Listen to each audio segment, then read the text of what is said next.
I'm a performance artist, painter, mom, horseback trainer, dog trainer. But there's several different things that I do in performance art. But one of the most favorite one I have is to hand people my card as an artist and invite them to come see the museum. And I meet so many people that haven't been, and I think that's due to lack of education in the arts in our schools. Like just during history, we should also have included art history, because if you feel like you're unknowledgeable on something, you may hesitate to. And also, there's a bit of a snobbery factor, which doesn't need to be, because there's folk artists that are great.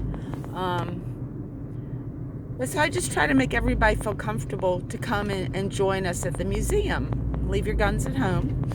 But children, I always say, if you've got children, we cater a lot of classes and have free family activities and things like that, just to encourage people.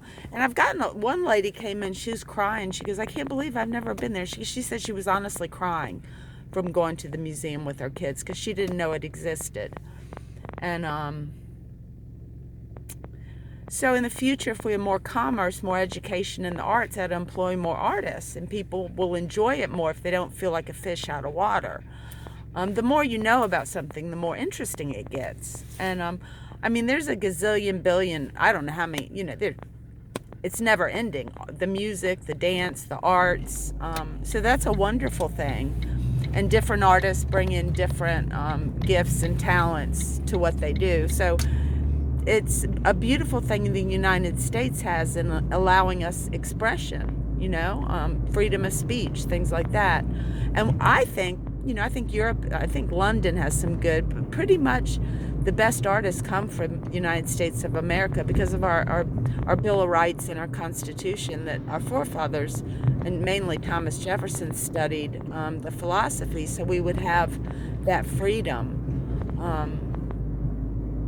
And I think sometimes we take advantage of it to a certain extent, sometimes maybe with guns. We need to protect our family and friends and children from, that. But I guess my dad had said, the United States is just too big to have gun control.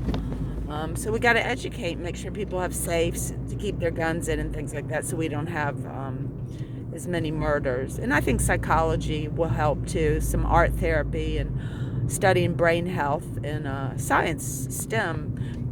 Once you get accustomed to it, you understand it, and you can kind of see it. You can say, "Oh, so and so's cabin. What was that song? Is it Circle by Edie Brickell?" And it's so beautiful. She says, "We've noticed you haven't come by in a while," and she's checking in on her friend, probably the mental health.